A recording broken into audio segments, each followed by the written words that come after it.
vamos realizando la presentación de nuestro moderador.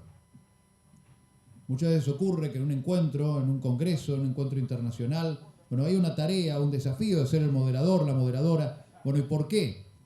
Y esa es la idea, contarles de Facundo Grinberg, que va a ser el moderador, ya nos acompañó en EI Naval 2021. Facundo Grinberg es funcionario del área económico-comercial de Cancillería Argentina, en donde se desempeña como coordinador del grupo de industria naval, perteneciente al Consejo Público-Privado para la Promoción de Exportaciones. Asimismo, trabaja en el gabinete de la Subsecretaría de Promoción del Comercio e Inversiones, en el equipo del subsecretario Guillermo Meredith.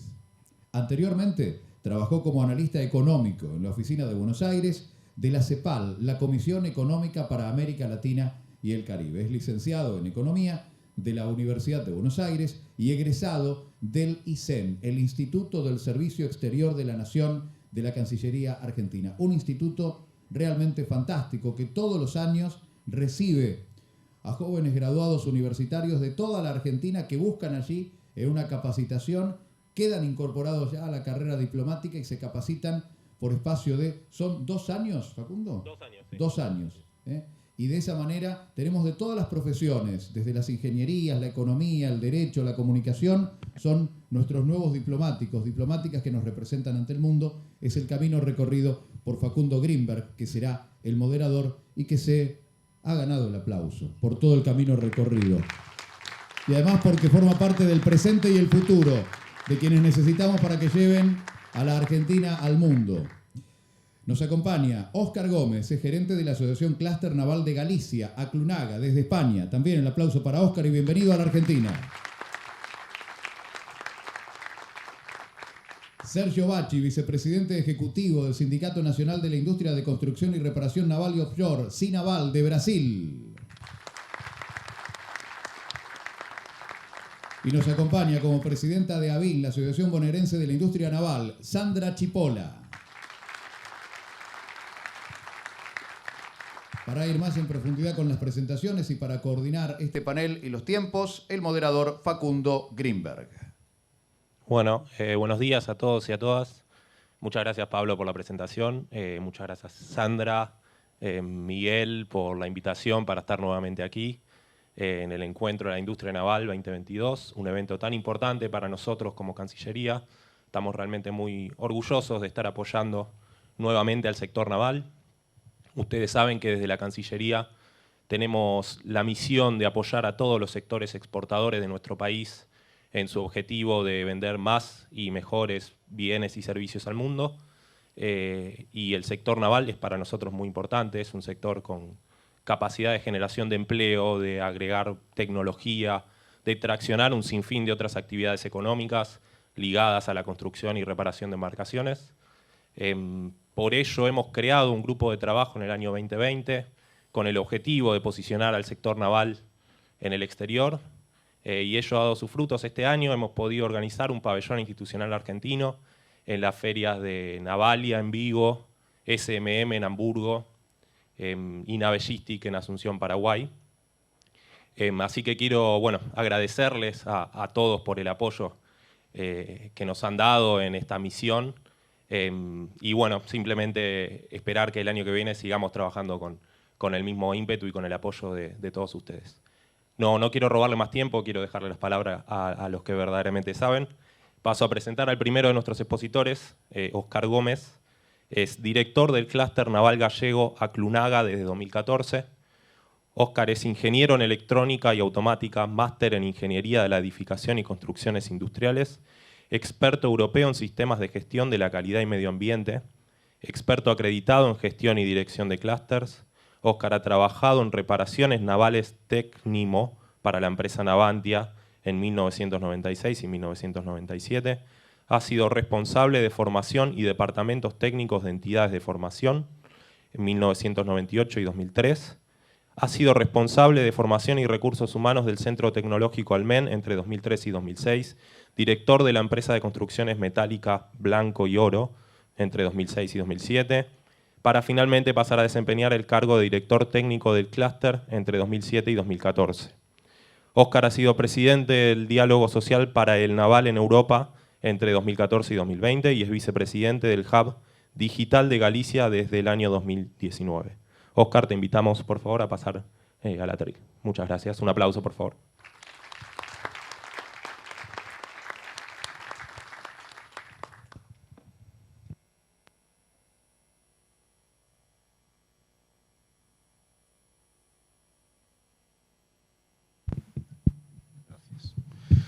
Buenos días, señoras y señores. Lo primero, agradecer la invitación al encuentro INNAVAL, que estamos viendo que ha sido una idea fantástica, que es una organización espectacular, y un agradecimiento muy especial a Sandra y a todo su equipo por la invitación. Un agradecimiento también muy especial por todos los actos que se están desarrollando y que creemos que van a ser pues, muy importantes para la industria naval argentina en los próximos años. Lo tenéis difícil porque sabéis que hay muchísimos eventos internacionales, seminarios, congresos, pero por lo que hemos visto estos días, la verdad es que tiene una acogida inmensa y una repercusión que creo que va a llegar mucho más allá de la edición de este año y que tendréis mucho éxito en el futuro también. Por tanto, agradecimiento sincero y gracias también al país por ser tan vinculado al nuestro y con tantas relaciones comerciales y personales, por supuesto. Quiero presentar el clúster y lo que se me encargó en un principio cuando se nos hablaba de esta charla, que es la innovación y el astillero y la empresa del sector naval hacia el futuro, es decir, hacia dónde deben ir y qué es lo que están haciendo. Y ese es el ejemplo que intentaré trasladar para que todo el mundo entienda que en positivo, aunque son datos ciertamente regulares, en positivo hay que pensar que queda un trabajo muy largo por hacer, muy importante, y que las empresas deben invertir para poder llevarlo a cabo. No es posible pensar en mejoras y en innovaciones, primero, en un corto plazo de tiempo y segundo, sabiendo cómo están los competidores, que es uno de los pilares fundamentales para la innovación. Es decir, tenemos que estar siempre por delante de los demás para poder tener cuota de mercado. ¿Cómo hacemos o cómo pensamos en esa cuota de mercado? Pues realmente, como Aclunaga, no voy a dar evidentemente los datos genéricos de objetivos, pero sí quisiera dar esta imagen como el ejemplo de lo que siempre se debe buscar, y yo creo que además ABIN está consiguiendo en Argentina para que el sector naval tenga, primero, visibilidad y segundo, presencia en todos los mercados. Eso es muy importante. Pero como sector siempre hay que considerar que un clúster o una entidad que los representa debe tener pues un núcleo central que es un producto o servicio, un único producto o servicio al que está destinado y orientado y enfocado. Por tanto, Aclunaga, ¿qué tiene? Tiene un montón de empresas y entidades vinculadas a esa cadena de valor que es el sector naval para poder desarrollar buques o artefactos flotantes, que es el objetivo que nos han encargado, ¿no? Hacen falta no solo lo que ustedes denominan talleres y nosotros denominamos industria auxiliar complementaria, y explicaré el porqué, sino también una serie de servicios de apoyo que son fundamentales para que el barco al final tenga salida en el mercado, ¿no? Hablamos no solo de compañías aseguradoras, sino también de entidades financieras que son las que permiten y facilitan el acceso a la financiación para construir un barco. Muy importante porque ayer nos explicaba el secretario general de ASIM, Enrique Mayón, las dificultades que tienen las empresas por su estructura financiera para acometer grandes proyectos. Estamos hablando de empresas con capitales efectivamente de 10 millones, 15, 20 o 2 y que tienen que acometer proyectos por valor de 100, 180 u 80 millones. Por tanto, la dificultad económica es muy grande y hace falta el apoyo de muchas instituciones para poder llevarlo a cabo. ¿Qué hace falta también? La parte de la izquierda. La parte de la izquierda es fundamental para el desarrollo. Hemos visto en estos 2 días un montón de participaciones y un montón de ideas sobre lo que debe ser el sector naval en los próximos años. Innovaciones, nuevos productos, y para eso hace falta la academia, hace falta la universidad, hacen falta los centros tecnológicos y hace falta también la presencia de un entorno educativo grande que nos permita tener personal altamente cualificado. Y luego entraré en esa parte que creo que es la más importante de todo esto. Quisiera decir que nosotros estamos distribuidos en 2 zonas muy importantes de construcción naval en nuestra región, en Galicia, que están al noreste de España. Son Vigo y Ferrol y los asociados de Aclunaga, 135 en total, incluyendo astilleros y todo este tipo de entidades, pues más o menos balancean entre esos dos lugares de producción importantes que son Vigo y Ferrol. Voy a hablar de Ferrol, que es mi tierra natal y que además sé que mis compañeros se reirán porque saben que estaba esperando el momento para nombrarlo. Ciudad a la que los invito porque tiene unas playas maravillosas y que seguro que desearían poder conocer, igual que yo estoy asombrado por la luminosidad y presencia en Mar de Plata, que es fantástico. Esa es la distribución de las empresas y está balanceada porque hay en Vigo una construcción naval vinculada al civil, una construcción naval privada, y en Ferrol se encuentra el astillero Navantia, que es un astillero público donde se construyen los buques de guerra para la Marina y también se realizan reparaciones y ahora en los últimos años, pues por diversificación, estructuras offshore para el mundo eólico. Es una de las actividades de futuro y evidentemente es algo en lo que todos los países entiendo que en los próximos años se lanzarán a participar en ello. Nuestra presencia internacional está motivada para dar servicio a las empresas a las que representamos y darles visibilidad. Hoy estamos aquí, pues, la Asociación de Industriales Metalúrgicos de Galicia, Aclunaga, y entre ambos pues, llevamos más de 25 años representando a las empresas en todas las ferias y eventos internacionales del mundo. Hemos puesto un ejemplo de las que suelen ser para nosotros más habituales y en las que solemos acudir, pero hay muchísimas más cada año. O sea que el trabajo es intenso, inmenso, y es el trabajo que ABIN está haciendo en estos últimos años también y, como saben, es muy difícil porque es casi la mitad del año dedicada y con un esfuerzo importante a promocionar el sector y conocer otras empresas para que las empresas asociadas se relacionen y tengan negocio. Por tanto, es uno de los aspectos fundamentales. Y como digo, en nuestra región pues tenemos, digamos, muchísimos medios dedicados a esta actividad internacional. Tanto nosotros como ASIME pues hacemos un esfuerzo grande para que todo el mundo se vea representado. ¿Y cuál es el objetivo de todas esas visitas? Pues esto, al final, el abanderamiento de buques que se llevan a cabo en Galicia, en nuestra región, y que prácticamente es esa distribución de los últimos años. Va cambiando la figura, evidentemente, en función de los encargos, suben, bajan países, banderas, etcétera. Y evidentemente, cuando nos preguntan cada año desde la Administración cuál es el objetivo del sector, pues el objetivo del sector es el lugar en donde surgen las oportunidades siempre, ¿no? El mercado del sector naval es todo el mundo, no solo una localización siempre repetitiva, sino que estamos buscando constantemente aquellos lugares en los que pueda haber trabajo. Y sobre todo por una razón, y es que el sentido de la industria naval, y en nuestro caso es mucho más acentuado, es la industria auxiliar complementaria, es decir, aquella gente que realiza todos los trabajos para los astilleros y que suponen normalmente más del 70% de la carga, no solo intelectual, sino de esfuerzo en horas de trabajo de los astilleros, es decir, lo aportan las industrias auxiliares complementarias, que en el caso denominado en Argentina son talleres, ¿no? O sea, talleres y fabricantes. Por tanto, ellos casi siempre son los protagonistas de ese trabajo y las personas que trabajan en esas empresas también. ¿Cuál es la situación? Y vamos ahora a la parte de innovación y hacia dónde nos estamos moviendo. Como bien saben, se utiliza la denominación Industria 4.0 para todo lo que ahora se está haciendo nuevo, pero realmente esto ya viene de antes, es decir, no es una actividad que surja en los últimos 5 años, sino que desde el año 2007 hay una serie de empresas que en Europa y en el mundo han presentado patentes e innovaciones, les he dejado las listas en las transparencias siguientes, y que han preparado el camino para el día de hoy, es decir, estamos hablando de 2007 a 2011, más de 50 patentes en Europa presentadas por diversas compañías que hacen que hoy esos productos o procesos se puedan aplicar en la fabricación de un barco. Pero esa industria 4.0 no es una entelequia, es una combinación de actividades, es decir, es digitalización, es transformación de los procesos de gestión, es transformación de los procesos productivos y del layout de las empresas, esto es algo muy importante. Y, por supuesto, un nuevo tipo de inversión, un nuevo tipo de búsqueda de equipos que no se hacía hace unos años.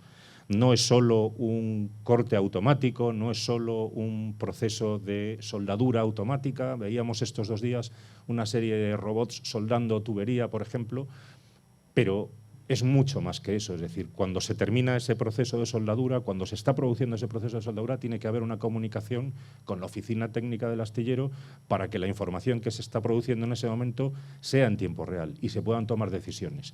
Pero ¿qué viene como lo más importante? Lo que tenemos aquí en el aspecto de tecnología, en el primer cuadro, que habla de la simulación y la fabricación avanzada y virtualizada. Es decir, es muy importante y necesario tener todos los procesos perfectamente definidos antes de que se produzcan y analizados sus posibles fallos. Hablaba con mis compañeros estos 2 días sobre un proceso complejo, que es la construcción de los bloques y las deformaciones que se producen en los procesos de soldadura por esas construcciones. Bueno, pues en Alemania, en el año 2009, se llevó a cabo un proyecto nacional para la disminución de las distorsiones en las chapas cuando se realiza la soldadura. Ese proyecto se tomó como proyecto colectivo de todos los astilleros y se han tomado decisiones para que la reducción de la distorsión sea en el previo, es decir, en el cálculo previo. Todo hay que tenerlo preparado antes de que se produzca la soldadura y esas deformaciones. No es el hecho de que se están produciendo las deformaciones y luego tomo las medidas, ¿no? En nuestro caso es lo mismo, es decir, las empresas están haciendo en estos últimos 5 años un esfuerzo inmenso por digitalizar sus procesos, por incorporar software de control y por incorporar tecnología tanto automática como robótica para el desarrollo de los proyectos. Y hay un tema que está vinculado a esa tecnología y digitalización, que es lo que estamos hablando estos días del gemelo digital, es decir, hay una idea de crear un modelo idéntico al buque que va a ser construido en un formato digital y tener toda la información que ese buque va a proporcionar durante su ciclo de vida útil. Eso no es fácil y por eso voy a pasar a una transparencia que viene después para darle el protagonismo a quien realmente lo va a tener en los próximos años. Supongo que ahora se ve, que es el taller, la industria auxiliar complementaria. El gemelo digital es un compendio de informaciones que se unen y que después hay que determinar cómo se controlan desde un único punto, que es el mando del buque o una oficina en tierra, que reciba toda la información de los equipos que lleva un barco. ¿Pero cuántos equipos lleva un barco? Un barco lleva miles de equipos. Si nosotros queremos tener un gemelo digital del buque, lo que hay que hacer es que cada uno de esos equipos tenga una serie de señales, tanto de entrada como de salida, que nos permita proporcionar al cliente, que en este caso es el astillero. Por eso ahora decir que en un proceso de construcción de un equipo como el que estamos viendo ahora, construido en Galicia y que tiene una serie de sensores para determinar qué es lo que le vamos a proporcionar al astillero, es muy importante que haya una oficina técnica de ese taller o de esa empresa que construye que desarrolle pues, un proceso de regulación automática que es bien conocido por todos, en donde hay una serie de entradas y salidas, se determina una ecuación de estado para obtener el modelo matemático de lo que será el equipo y a partir de ahí decir cuáles son esas salidas y cuáles son los valores que toman esas salidas, ¿no? en ese modelo digital. ¿Qué sucede con todo esto? Que las empresas están perfectamente capacitadas para hacer esto. No es un proceso novedoso, es del año 72, un proceso de regulación automática. Y cuando un astillero encarga esto, lo que tiene que tener claro es qué va a hacer después con toda esa información. Es decir, sí, un fabricante nos da entradas, salidas, sensórica y componentes, pero lo que tenemos que saber es qué vamos a hacer con 10.000 equipos o puntos de control que lleva el buque y que después hay que integrar para ver cómo interactúan entre ellos en tiempo real. Le queda al astillero un trabajo inmenso para tomar esas decisiones y hacer esos encargos a la industria auxiliar. En este momento, la construcción de las fragatas F-110 en Ferrol está provocando que todas las empresas que tienen un producto o un servicio tengan que desarrollar este modelo digital. Ellos ya lo tienen. Ahora lo que se está esperando es el momento de la integración de toda esa información para que sí exista el modelo digital de verdad. Por tanto, volvemos ahora atrás y recordamos cuál era el objetivo de todo lo que teníamos entre manos en Galicia y todos los proyectos de innovación que se están desarrollando. Digitalización, inversiones en las cuales hay algo de ayuda de los gobiernos, pero muy poco, porque recordaban ayer ustedes su normativa y su prohibición para determinadas construcciones, pero es que nosotros en Europa desde el año 2008 tenemos en pleno funcionamiento el reglamento 651/2014 que impide que los astilleros o todas aquellas empresas con un determinado CENAE o NACE Code en Europa tenga apoyo público. Es decir, no se pueden acometer inversiones con ayuda pública. Por tanto, son los astilleros los que tienen que buscar sus propias fuentes de financiación para implementar todas estas mejoras. Y eso es muy difícil por las razones que hablábamos antes. La capacidad económica de las empresas y el coste de todos estos procesos. Por eso se está haciendo muy poco a poco.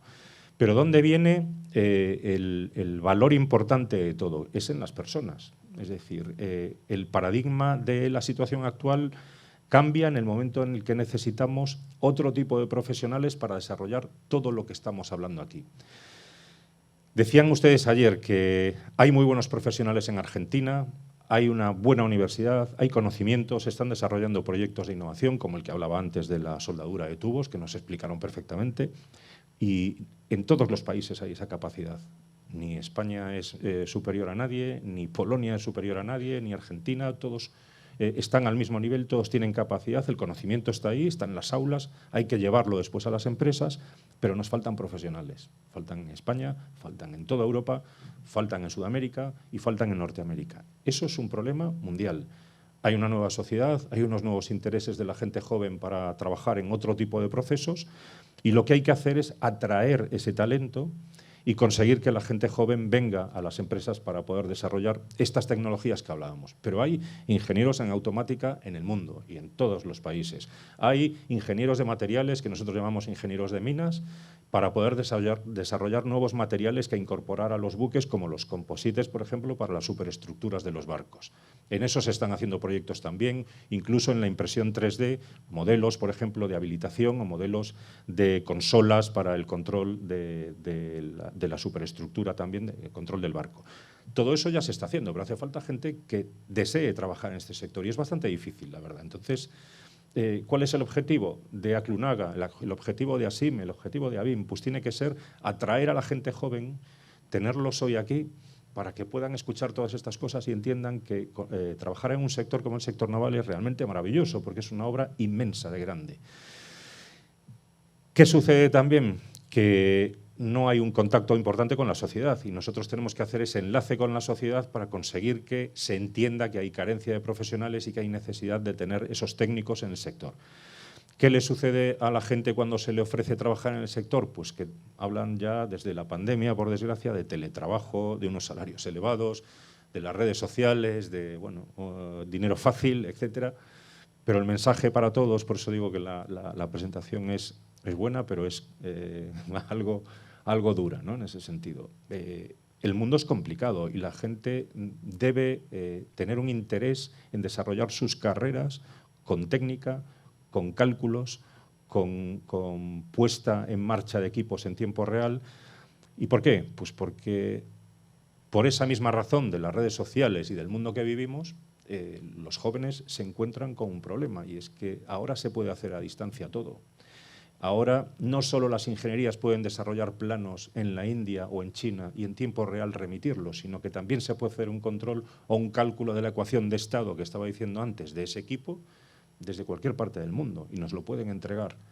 ¿Qué le va a pasar a la gente joven si realmente no se incorpora al proceso productivo y lo que se queda es en casa? Pues que evidentemente pedirá un salario y unas condiciones que perjudican a la empresa y que lo que va a pasar es que la empresa termine contratándolo en lugares de menor coste. Y eso es un problema no solo para ellos, sino que es un problema también para la empresa al final, porque en el futuro nos quedaremos sin esos profesionales. Lo que hay que hacer es involucrarlos en el proceso de construcción.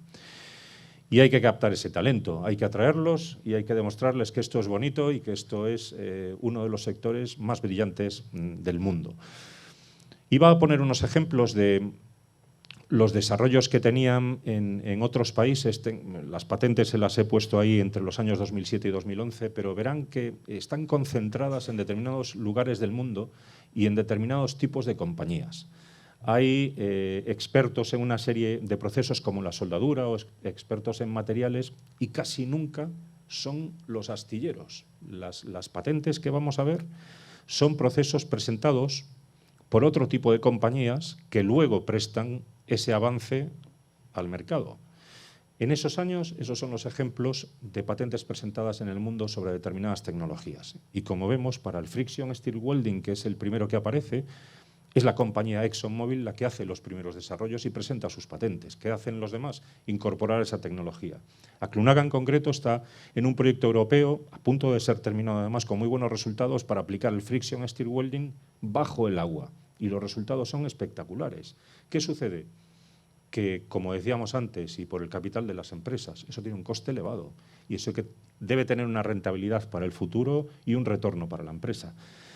No se puede pensar en el producto buque como el producto en el que se va a aplicar el friction, sino que, como se ha hecho en los últimos años en muchos de estos proyectos, de esa patente o de esa solución surge una empresa dedicada solo a ese producto o servicio. Hay que pensar no en friction como un solo buque, sino que hay que pensar en friction como metros lineales en los que se puede aplicar.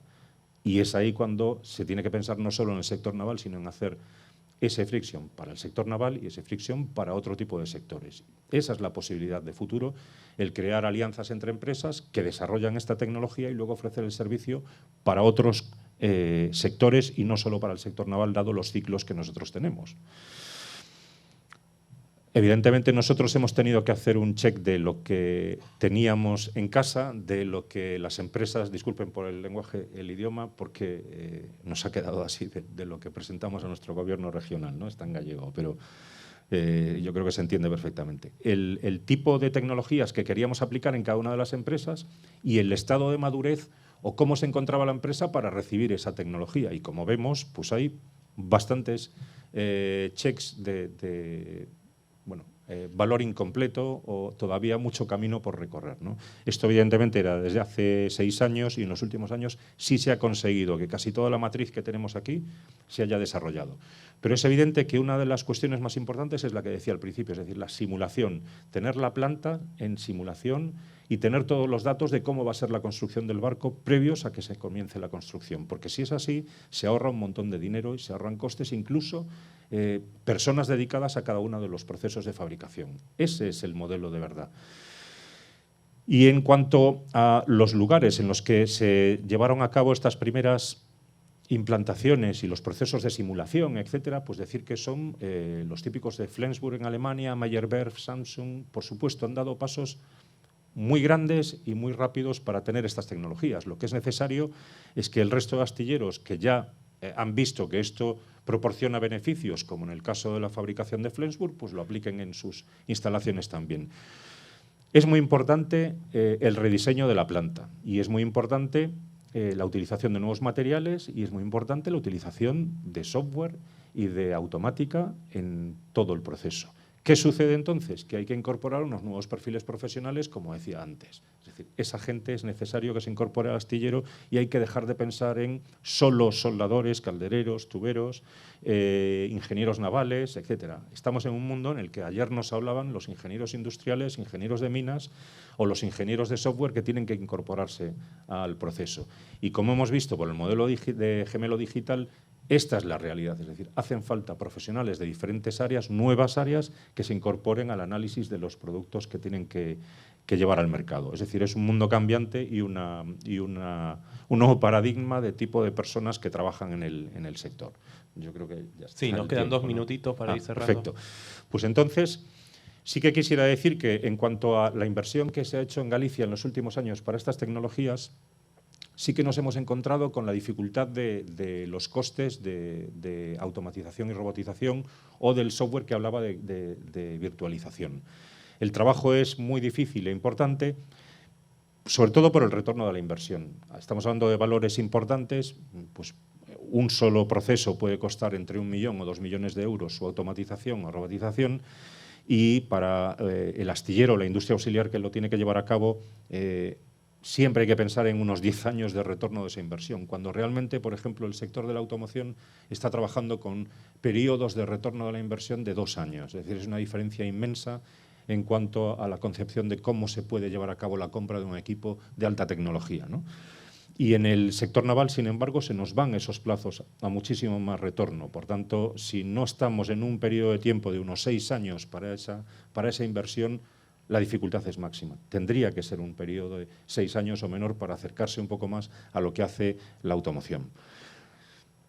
En cuanto al proceso virtual que decía, yo creo que lo que tenemos que lanzar como mensaje es que hay centros tecnológicos, hay universidades, a ellos hay que acudir para hacer esos proyectos. Nosotros, no solo el de Friction que tenemos en marcha, sino que tenemos 3 proyectos más como este que se está viendo ahora aquí para la virtualización de los procesos de soldadura, en los que hacemos el cálculo previo de cómo va a ser esa soldadura antes de que realmente se produzca. Existe ese pórtico que se está mostrando ahora, aunque se ve fatal, pero que existe, y se hace el cálculo previo antes de llevar a cabo la soldadura.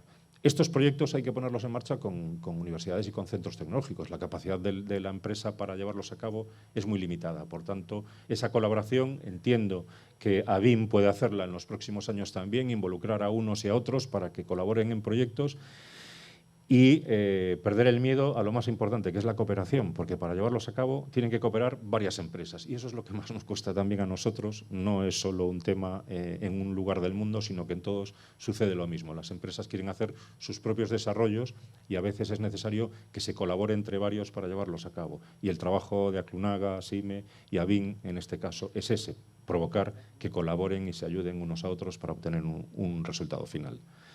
Y nada más. Gracias por el tiempo.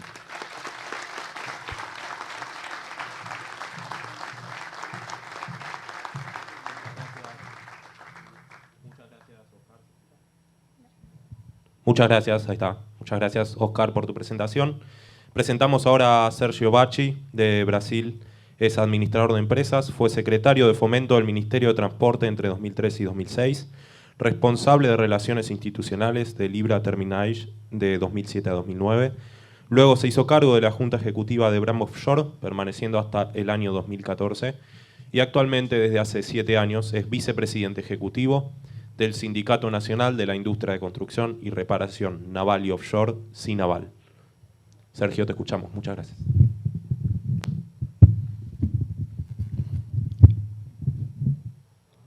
Bom dia a todos e a todas. Maria vai me ajudar na tradução. Eu vou procurar falar pausadamente, mas tenho certeza que vai ficar algumas coisas pelo caminho, então Maria me ajudará. Queria cumprimentar a Sandra. Muito obrigado pelo convite. Trago aqui um abraço do nosso presidente Ariovaldo Rocha, que se reelegeu recentemente, estará à frente do Sinaval por mais 4 anos. Queria saudar aos trabalhadores dos estaleiros aqui presentes, porque sem eles não existe estaleiro. Eles são a razão de a gente trabalhar para que tenhamos obras em nossos estaleiros. Quero saudar também o representante da Armada Argentina, dizer que, como brinquei ontem, o Papa é argentino, portanto, a Copa do Mundo tem que ser do Brasil. Uma brincadeira, Mira. Eu vou procurar ser breve, até por conta do adiantado da hora. Eu vou fazer um breve histórico no Brasil. Em 2014, quando a presidente Dilma iniciou o seu mandato, o Brasil vivia um momento esplêndido na indústria naval. A gente tinha conseguido construir uma indústria que tinha parado em pé. A gente tinha formado um tripé, que à frente vou mostrar, que sustentou a indústria naval. E a gente mostra isso. Entre 2002 e 2016, nós construímos nos estaleiros brasileiros 605 embarcações, dos mais diversos portes. Rebocadores, barcos de apoio offshore, barcos de cabotagem, barcaças. E a gente criou, nesse período, 80 mil empregos nos estaleiros brasileiros e cerca de 400 mil empregos indiretos, além de qualificar a mão de obra da cadeia produtiva, que foi algo muito importante para a nossa indústria. E aí, passado 8 anos, às vésperas da escolha, ou seja, até a gente eleger o presidente Luiz Inácio Lula da Silva, nos últimos 8 anos, a indústria naval despencou. Houve uma decisão do governo de construir as embarcações na Ásia. Não se construiu mais nada no Brasil. E a gente acabou perdendo cerca de 80% da massa trabalhadora nos estaleiros. En el año 2014 y en el inicio de un nuevo mandato presidencial, la industria naval brasilera vivió un momento de apogeo y así consiguió estar de pie después de décadas de olvido. Ese crecimiento resultó en la construcción de 605 embarcaciones hasta el año 2016 y en la creación de más de 80.000 puestos de empleos directos y 400.000 indirectos, más allá de la profesionalización de la mano de obra para la cadena productiva de petróleo y gas y el desarrollo de la economía de los grandes municipios donde los astilleros están localizados. Pasados 8 años y en vistas de la elección de los nuevos dirigentes del país, continuamos viviendo en un escenario de grandes números, pero infelizmente negativos. Todo lo que fue conquistado en una década de muchas inversiones y trabajo, hoy se resume solamente a una tentativa por sobrevivir. Perdimos más de 60.000 puestos de trabajo de los 42 astilleros asociados en el final del año 2014. Muchos dejaron de operar y los que restaron se encuentran en la unidad de terapia intensiva, aferrándose a sus últimos contratos para no cerrar sus puertas. Bom, muito bem. E aí, qual o papel econômico da indústria naval? Ela tem importância fundamental no mundo. 80% do comércio exterior é feito pelo mar. E aonde a indústria naval tem êxito? Exatamente nos países onde os governos operam para ajudar a indústria naval.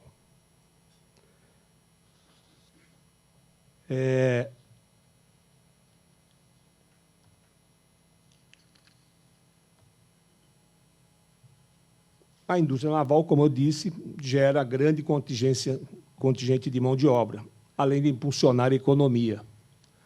Porque, quando falam que construir uma embarcação na Ásia é mais barato,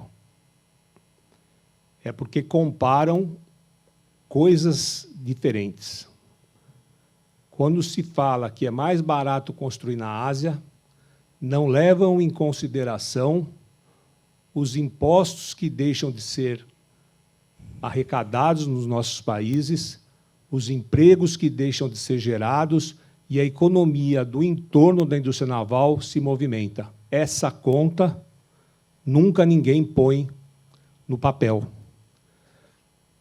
Eu tenho certeza que, se puserem no papel, nós seremos tão competitivos como os asiáticos. E aí eu queria só trazer um número.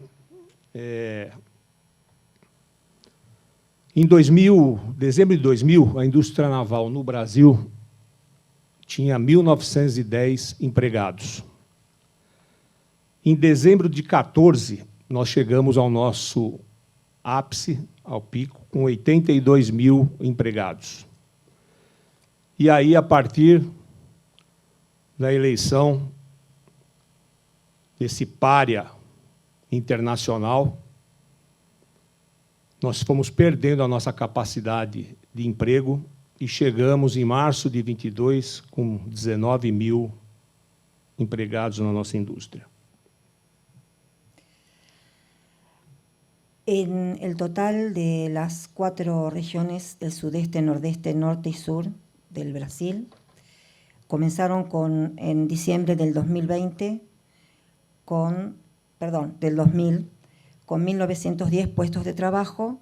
En el 2014 tenían 82.472 y terminaron en marzo del 2022 en 19.410 puestos de trabajo.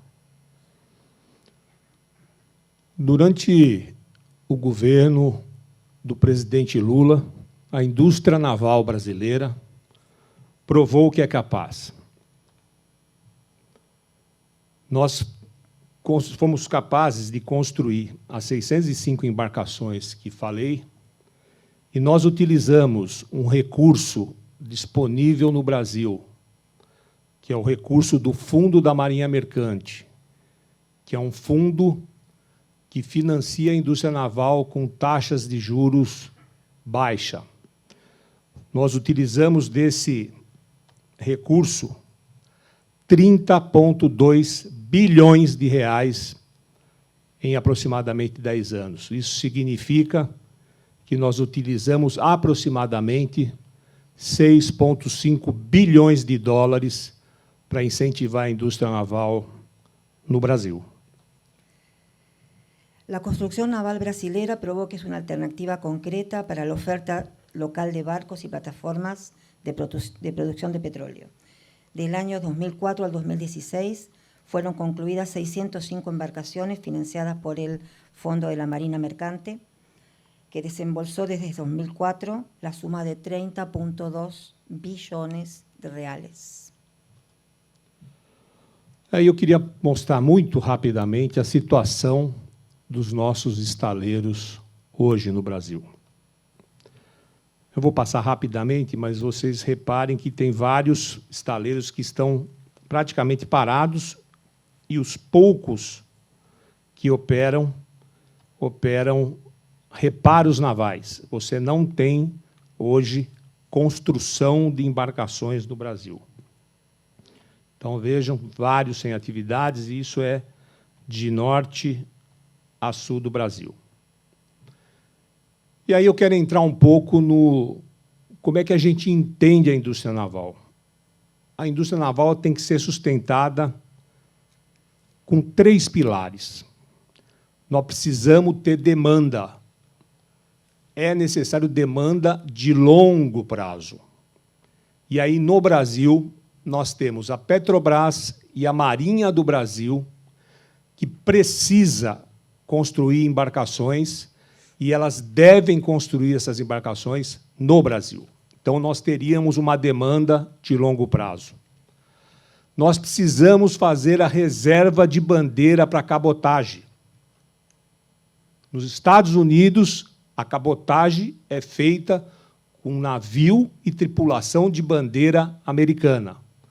Nós temos que, se a gente copia tantas coisas dos Estados Unidos, por que não copiar essa? E nós precisamos ter uma política de conteúdo local, ou seja, com uma demanda perene, você atrair a indústria da nave-peça para o país, para baratear o custo da embarcação produzida no Brasil. Sinaval propone la adopción de medidas que puedan cambiar la actual situación y reactivar el sector, recuperando los empleos perdidos, generando nuevos puestos de trabajo y haciendo que la economía vuelva a girar en torno de la cadena productiva de la cual forma parte. La industria naval tiene que ser competitiva y para eso es necesario que se genere una demanda consistente que permita la evolución de la curva de aprendizaje y, consecuentemente, la posibilidad de disputar el mercado. La Petrobras cumple un papel importante por ser la principal demandante de Brasil, que siempre generó empleos e incentivó a la industria local. Pero en los últimos años, esa característica de mayor empresa del país se perdió a favor de la recuperación de sus fondos activos. La salud financiera de la Petrobras no puede ser sinónimo del fin de toda una industria. La Marina brasilera tiene la necesidad de renovación de su flota, que tiene más de 30 años, y la industria naval brasilera tiene plena capacidad de absorber esa demanda. Conteúdo local.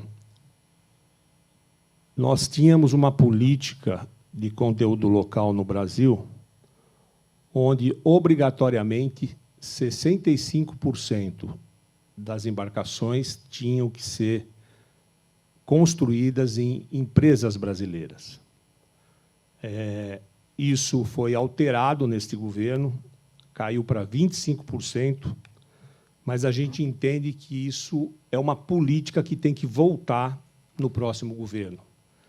Tem que deixar de ser uma política de governo para ser uma política de Estado. E é importante também que sejam feitas regras de contratos futuros, garantindo a geração de renda e mais segurança em novos investimentos. E aí eu quero dar um exemplo como é que é isso.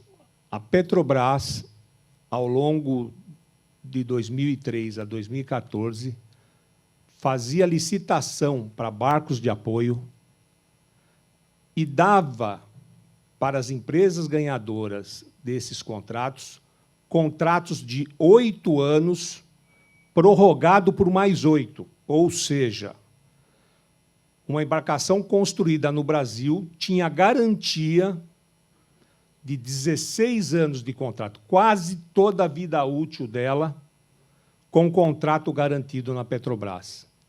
Isso fazia que a empresa vencedora tomasse o financiamento do Fundo da Marinha Mercante, dando como garantia esse contrato que a Petrobras dava para ela em caso de ganhar a licitação. Então, foi uma política extremamente bem-sucedida.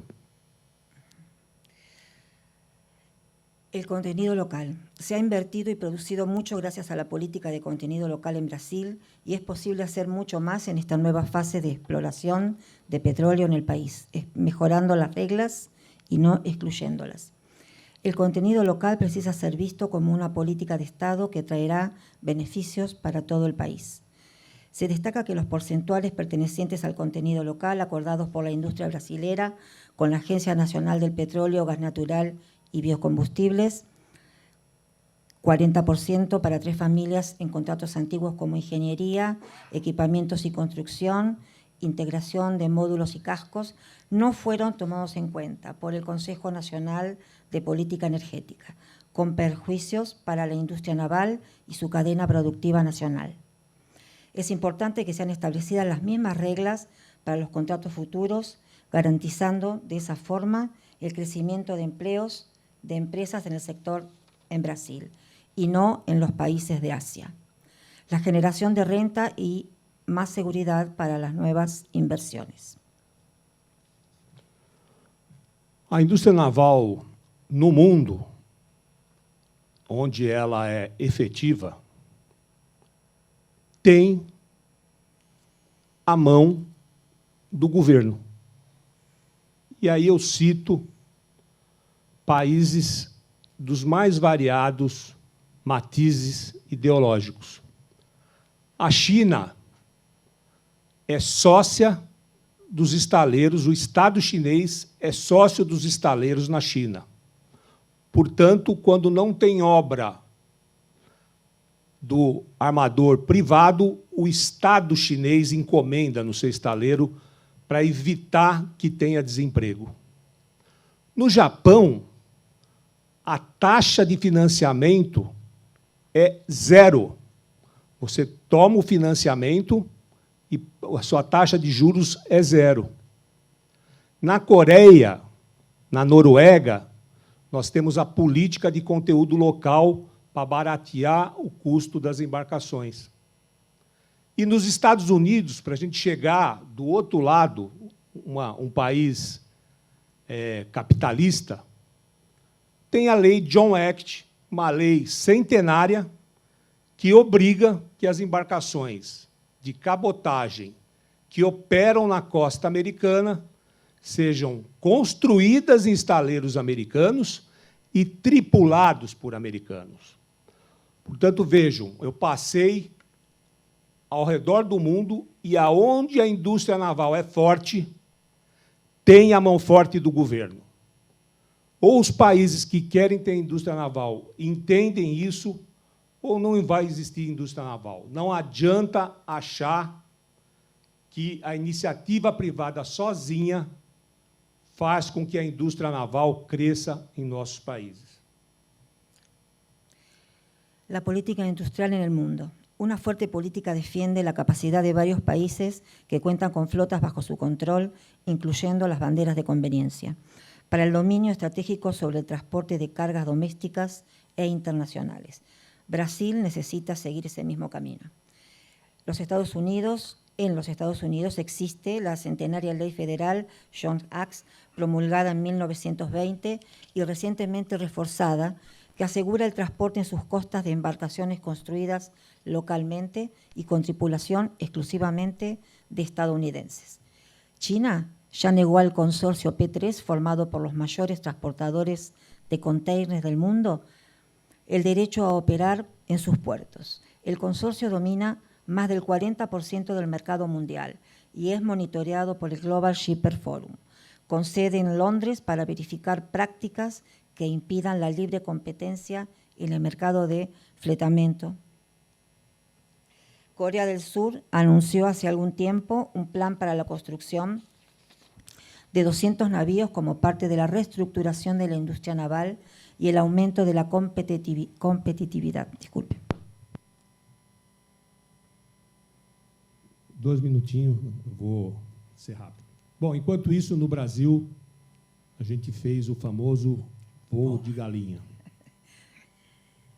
O governo atual, que está deixando, e vai tarde,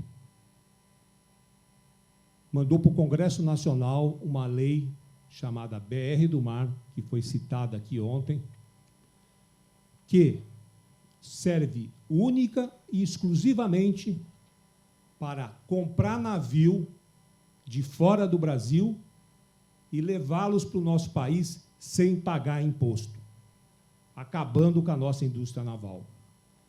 Portanto, a nossa sugestão para o governo que vai assumir em 1º de janeiro é a revogação da Lei BR do Mar. E vamos além, aproveitando a conversa de ontem, retomar a discussão do acordo bilateral de cabotagem entre Brasil e Argentina, que foi acabado pelo governo atual sem consultar as empresas, porque as empresas, inclusive as empresas de navegação brasileira, eram a favor de manter esse acordo. Então, nossa sugestão é que a gente retome isso. E Maria, eu vou só ler isso aqui e vou encerrar, porque aí eu acho que Tudo bem, a gente vai... tudo jóia. Eu queria ler a frase do presidente Luiz Inácio Lula da Silva, que, aliás, hoje me deu muito orgulho. Eu acordei hoje às 7 horas da manhã com o meu presidente voltando às páginas internacionais para falar do meu país na COP27. Nós saímos de ser um pária internacional, nós deixamos de ser uma assombração no mundo para voltar a discutir de igual para igual com todos. E nós temos que aproveitar para construir um bloco aqui no Mercosul forte, para a gente disputar o mercado. Não adianta, nós isoladamente não vamos conseguir disputar com os asiáticos. Nós temos que nos unir. E aí, a frase que o presidente Lula falou no dia da sua eleição. Vamos recuperar a indústria naval brasileira de óleo e gás desse país e construir parcerias entre universidades e empresários para investir no mundo digital. Sem isso, não vamos dar o salto de qualidade que precisamos e vamos ficar invejando China e Coreia. Luiz Inácio Lula da Silva, 30/10/2002. Esse presidente me dá orgulho.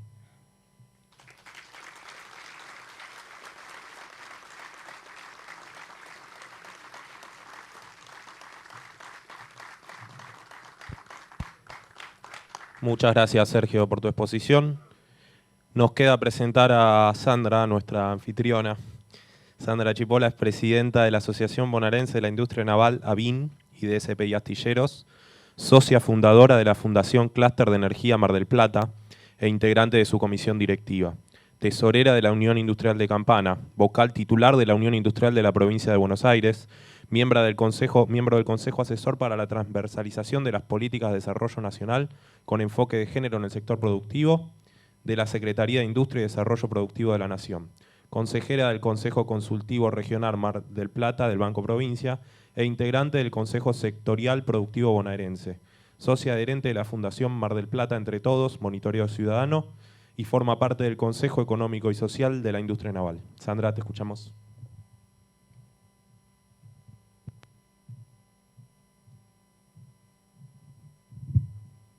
Muy alto, Sergio.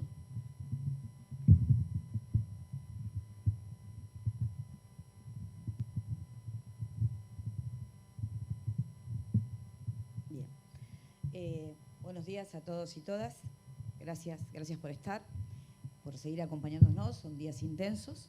Un especial agradecimiento a Óscar, obviamente, y un especial agradecimiento a Sergio por compartir este espacio. Y también a Enrique, que no se me ofenda Enrique, ok, ya se fue. ¿Cómo seguir después de dos expositores del nivel y del temario que abordaron tanto Óscar como Sergio? Tenía todo preparado, pero la realidad es que voy a tratar de, no voy a seguir el guión, y voy a tratar de hablar con ustedes desde otro lugar. La realidad es que ambos me generaron una cierta emoción, porque cuando uno defiende y ama tanto una industria como la naval, la realidad es que escuchar que tenemos las mismas problemáticas, que defendemos desde el mismo lugar la industria, la realidad emociona, llena el espíritu. Lo dije ayer, lo vuelvo a decir hoy. El camino que nos ha tocado llevar adelante es duro, es complejo, pero no estamos equivocados. Bien, cuando los veo, digo, nosotros, nuestra institución, va a cumplir recién la mayoría de edad, va a cumplir los 18, cuando lo escucho a Óscar con su trayectoria, o a Sergio, digo, bueno, estamos en el camino correcto. Agradezco que esté la gente de Capitanes, que haya podido disfrutar, capitanes y patrones, hayan podido disfrutar de Sinaval. Creo que es un mensaje para nosotros que hay una forma de hacer un bloque en el Mercosur y trabajar de forma inteligente y, digamos, prepararnos para el mundo que viene, ¿no? Porque de esto se trataba este encuentro, ¿no? De cómo prepararnos en lo que viene, en los desafíos de un mundo en cambio. Y el mundo está cambiando. El mundo cambió, lo explicó Óscar bien, digamos, en términos de lo que son los jóvenes, cómo hay que hacer la retención de talentos, cómo tiene que trabajar junto con las universidades y los centros de conocimiento para poder desarrollar las empresas pymes, poder desarrollar sus nuevas tecnologías, porque claramente en forma individual seguramente no lo vamos a hacer. Y cómo tiene que haber un Estado presente, lo dijo Sergio, tiene que haber un Estado presente generando una demanda para el crecimiento y el desarrollo de la industria. Durante este último tiempo, digamos, tenemos un contexto internacional que sabemos que es adverso y una macroeconomía nacional que obviamente, digamos, nos hace que la diaria tal vez no nos deje pensar porque estamos muy preocupados. Sí, es cierto, estamos preocupados. Nos duele. A veces la Argentina es un país que duele. Pero la realidad es que los argentinos tenemos una capacidad inmensa para siempre salir adelante y poder nutrirnos de estos espacios y poder verlo. Yo tenía números en la cabeza, ¿no? Para hablar, digamos, a ver, la Argentina tiene el flagelo de la inflación. Estuvimos el otro día, cuando estuvimos en el Consejo Productivo Bonaerense, analizando la inflación acumulada en los primeros 10 meses, proyectando octubre, que estaba alrededor del 77%, y sin embargo los elementos, por ejemplo, protección personal nos habían aumentado del 128%, y la tasa de cambio nos había quedado en 50%. Digamos, esa problemática, es cierto, la tenemos, es cierto.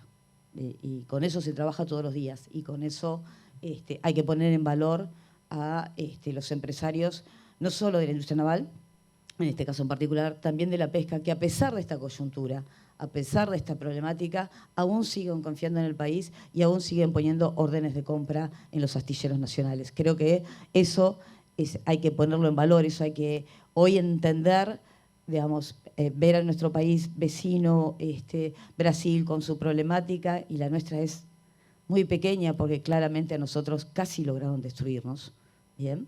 Con los números que maneja él, nosotros, digamos, la industria naval argentina, digamos, contando los astilleros públicos o con participación del Estado, debemos estar en 8.000 puestos de trabajo directo, 9.000 puestos de trabajo indirecto.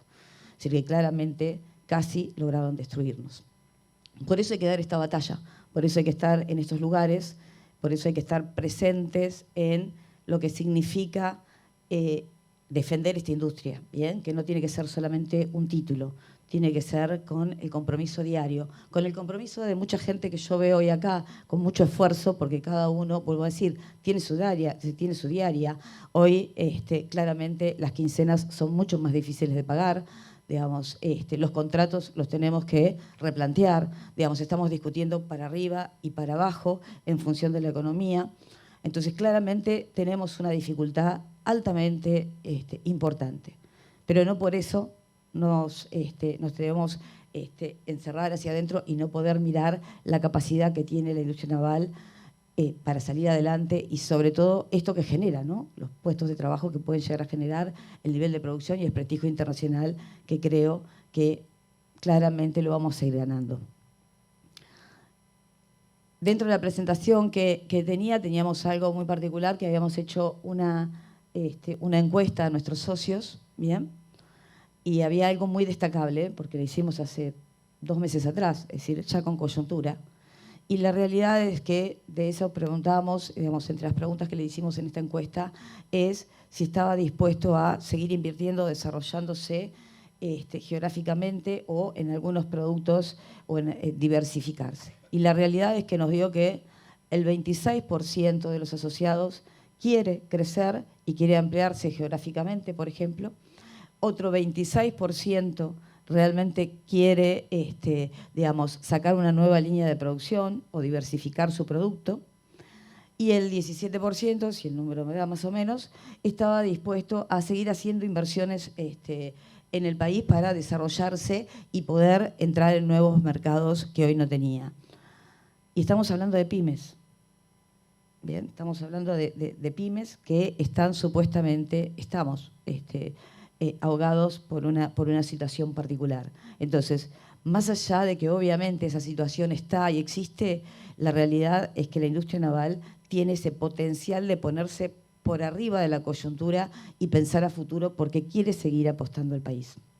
Hoy hablábamos de los puertos, ¿no? Digamos, del trabajo que se realizó en los puertos, digamos, y nosotros estamos agradecidos, que realmente el puerto, en el caso de Mar del Plata, acompañó el desarrollo de los astilleros, a las inversiones que realizó con las políticas que tenían que acompañar a esas inversiones. Tenemos que estar agradecidos que el gobierno definió que nuestra industria era una industria estratégica para el desarrollo de la producción nacional. Factor necesario, no suficiente. ¿Bien? Ahora, eso que nos falta viene acoderado para mí de dos factores. Uno, digamos, tiene que ver con un Estado presente en donde se sigan fijando políticas para el desarrollo de nuestra industria, claros, concisos, que nosotros lo hemos presentado a través del Consejo Económico y Social, que tienen que ver con la financiación, un plexo normativo que regule claramente la importación de buques usados de todo tipo, ¿bien? Digamos, tiene que ver con el Canal Magdalena, hoy lo hablamos, tiene que ver con la vía troncal de navegación, pero hay otro factor que tiene que tener en cuenta y yo lo quiero poner en valor, que tiene que ver con la decisión de los empresarios en esta oportunidad, y estamos en Mar del Plata, en el principal, hoy lo presentamos como el principal puerto pesquero, lo tenemos que agradecer a los armadores que han decidido construir en el país. ¿Bien? Eso tiene un valor superlativo, digo, ha generado en nuestra cadena de valor, en nuestra Cámara, un desarrollo que tiene que ver con este resultado del 26, 26 y 17, es decir, que quieren seguir creciendo, porque realmente entienden que tenemos una capacidad y que nos merecemos seguir creciendo y que hay alguien que nos mira y nos dice, sí, está bien, hagámoslo y hagámoslo acá, en la Argentina. Hoy viendo el video del Puerto de la Plata, cuando veo el remolcador, es el EMAB, bien, construido por uno de los socios de Avín. Así que, digo, esa es la capacidad que tiene nuestra industria, ¿no? De ser federal, de ser, digamos, de poner una magnitud en algo que a veces nos cuesta mucho, como decía, no recuerdo bien si Oscar, decía que era muy difícil hacer que la comunidad entienda lo que nosotros efectivamente, lo que significa la industria naval para el desarrollo de un país, de una región. Y creo que de eso se trató todo y se va a tratar el resto de las jornadas, se trata de eso, de poner en valor, visibilizarnos, hacer que la industria naval nacional se visibilice a través de este tipo de encuentros, que tratamos de que sea inclusivo, digamos, que estar todos los sectores representados, digamos, porque respetamos a todos los sectores, ¿bien? Nuestra Cámara tiene un 14% de composición de astilleros, creo que es un 18% de talleres, y hay un porcentaje de servicios. Y cuando decimos servicios, acá nosotros decimos a todo lo que es ingeniería, Oscar, digamos, talleres van por un lado, y los servicios que tienen que ver con los ingenieros, la innovación. Y la realidad es que cuando uno ve ese grupo de gente que además hace posible esto, porque sin esos socios comprometidos no podríamos estar haciendo esto, la realidad es que, digo, cuando veo acá mis colegas gallegos de Galicia, gracias, un enorme gracias, porque también nos hacen ver una realidad distinta, ¿no? Un mundo diferente, digamos, que no es tan lejano, ¿bien? Y como lo dijimos en algún momento, es habla hispana. Además, tenemos esta capacidad de poder comunicarnos más rápido. Entonces digo, bueno, ¿cómo encaro este bloque, ¿no? Con Oscar y con Sergio? Y la realidad es, nada, la industria naval está de pie. Va a dar batalla, va a pedir todo lo que sea necesario que tenga que requerir al Estado, pero con un concepto y con una convicción desde ABIN única, que creo que lo hemos venido manteniendo a lo largo de sus 18 años con una convicción íntegra, en donde capital y trabajo van juntos, con una relación tripartita, es un Estado presente, regulando la demanda y manteniendo las fuentes de trabajo capacitadas, dignas y ayudándonos a generar empleo. Creo que desde ahí tenemos que trabajar, creo que desde ahí es el lugar que me parece que este evento y este panel que tiene que ver con la innovación, digo, tiene que ponerse en valor, porque luego estuvieron ayer los de innovación, digamos, la gente tecnológica, estuvo también, va a estar mañana las universidades, 3 universidades van a estar presentes, digamos, no es un tema menor en términos de la potencia y el potencial que tiene nuestra industria. Entonces, obviamente, hoy estamos en una zona, como yo digo, gris, pero lo único bueno que tenemos es que claramente la convicción que nos une nos hace ver que al final hay una luz que está muy clara, porque sabemos dónde queremos ir. Queremos construir, transformar y reparar embarcaciones y artefactos navales. Queremos generar empleo, queremos generar producción nacional, queremos defender nuestro país y nuestra soberanía con trabajo de dignidad y calidad. Muchas gracias.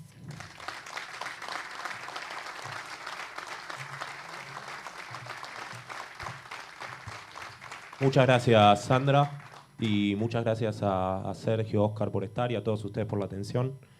Vamos a dejarle el escenario a la próxima parte de este panel, a la parte 2.